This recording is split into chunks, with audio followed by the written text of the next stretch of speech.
ஏய் சோமாரி, எழுந்துடுற. எங்கடா பாக்கெட் அடிச்சுட்டு இங்க வந்து படுத்திருக்க? ஏய், என்ன முழிக்கிற? தூங்குனவனை எழுப்புனா முழிக்காம வேற என்ன பண்றது? ஏன்டா படுத்தன்னா? அப்படின்னா இந்த இடத்துல கூட படுக்க கூடாதா? படுக்கிறது இருக்கட்டும்டா. நீ பிக் பாக்கெட் தானே?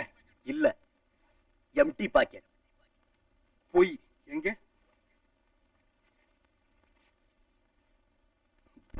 இங்க ஏன்டா வந்து படுத்த? மாடு செய்த புண்ணியம் கூட இந்த மனுஷன் செய்யலையா? ஆமா, மதராஸ்ல மனுஷன் மிருகமா தான் இருக்கான். ஏய், உங்களை சொல்லுங்க. முதுகெலும்புடைய மூட்டை வண்டி இழுக்கிறானே, குதிரைக்கு பதிலாக நரம்பு தெறிக்க தெறிக்க ரிக்ஷா இழுத்து கூனி போயிருக்கிறானே, நாயை போல சுருண்டு நடைபாதையில் குடும்பத்தோடு தூங்குகிறானே, அந்த நல்லவனை, நாதியற்றவனை, நாலுகால் பிராணியாய் ஆக்கப்பட்ட மனிதனை சொன்னேன். சென்னை புனிதமான நகரம், இங்கே மனிதன் மிருகம். சரிதான் போடா.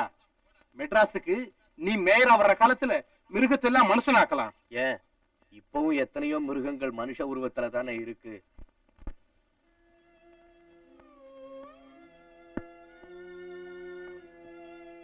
வாடா, கடவுள் தண்ணீரையாவது காட்டினாரே.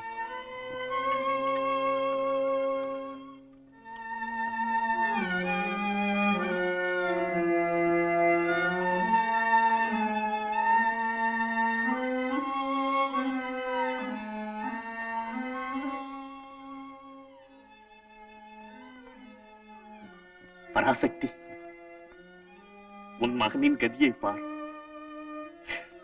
அவனுக்கு உண்ண சோறில்லை, உடுத்த மாட்டு துணி இல்லை, உறங்க ஒரு இடம் இல்லை. பராசக்தி,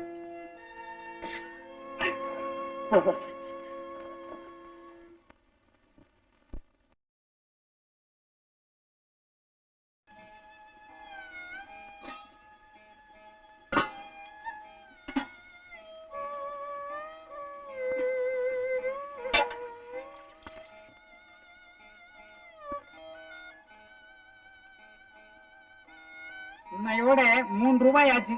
நாளைக்கு தரேன்.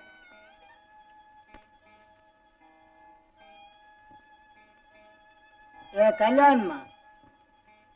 கல்யாணமா?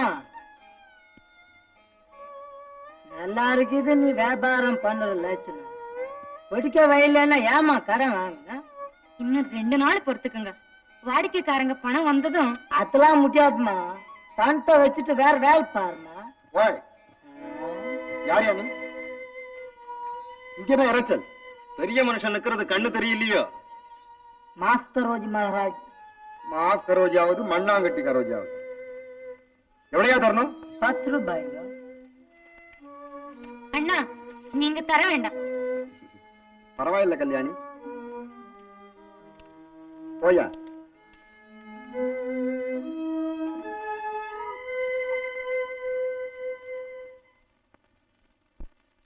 அயோக்கிய பசங்க. ஒரு பெண் தனியா இருந்தா இப்படி வந்து கலாட்டாவா பண்றது? வெக்கங்கட்ட நாய்ங்க. கல்யாணி, நீ இட்லி கொண்டா.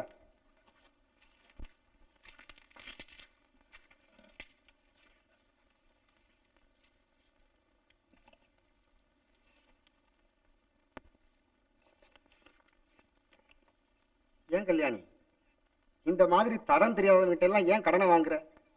என்னன்னா செய்யறது, வயிறு வளர்க்கணுமே. அப்போ நான் சொல்றதை கேளு. இப்ப நான் கொடுத்தேன் பார் 10 ரூபாய், அதை ரூபாயா கொடுக்க வேண்டாம். இன்னைக்கு மாதிரி தினம் காத்தால 2 நாவுக்கு இட்லி கொடுத்துடு. நான் ராத்திரில பலகாரம் தான் சாப்பிடுற பழக்கம். எனக்கு மட்டும் தினம் ராத்திரில 4 நாள் கொடுத்துடு. இந்த 10 ரூபாய் கழிஞ்சதுக்கு அப்புறம் சொல்லு, உன் நாணயத்தை பார்த்து உனக்கு வேண்டிய பணம் தர்றேன். ஆமாப்பா, இப்படிப்பட்ட ஏழைகளுக்கு தாப்பா உதவி செய்யணும்.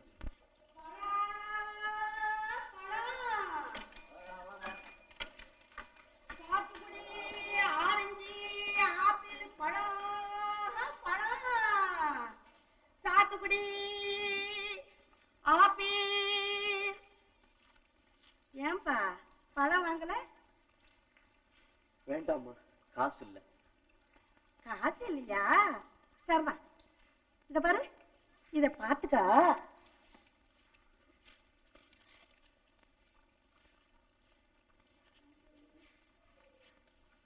தண்ணி குடிச்சிட்டு வரேன்.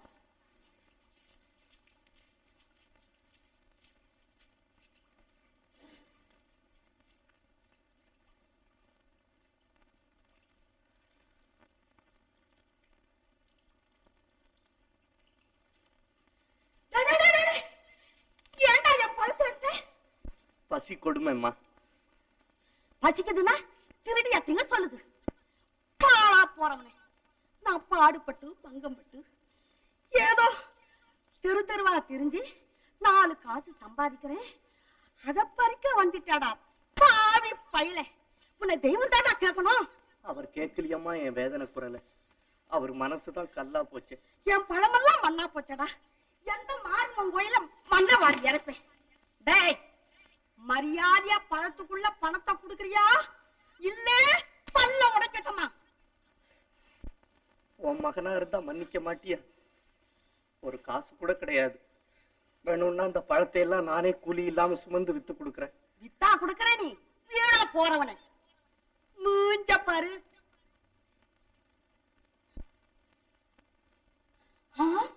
ஐயோ, பழத்தை திட்டுட்டு போட உரிச்சி இதுலயே போட்டிருக்கிய. தூக்கு. அட தூக்கண்டா.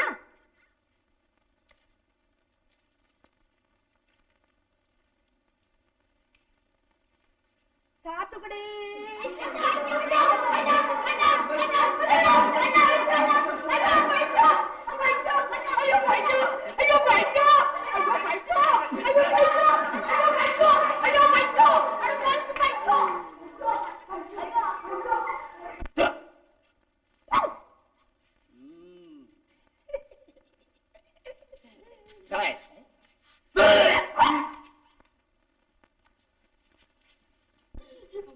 போச்சு கடவுளே.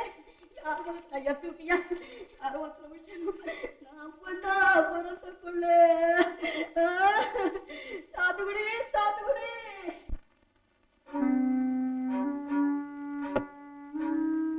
பைத்தியக்கார உலகம். இந்த உலகத்தில் ஏமாற்றுக்காரன் தான் பிழைக்க முடியும். நான் திருடினது வேட்டி வாங்கிக் கொள்வதற்கா அல்லது வீடு கட்டிக் கொள்வதற்கா? வயிற்றுக்கல்லாமல் வாடும் பொழுது ஒரு பழத்தை எடுத்தேன்.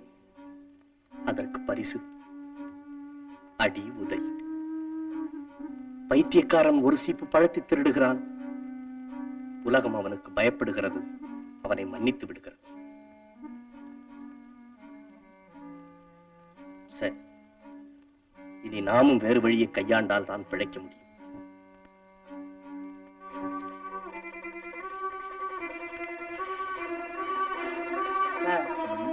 நடக்கிறதே ஒரு தனி அழகு சார்.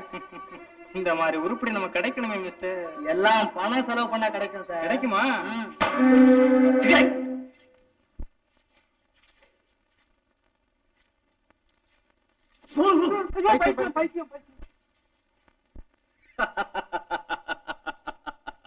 சக்சஸ். இன்று முதல் நானும் ஒரு ஏமாற்றுக்காரன்.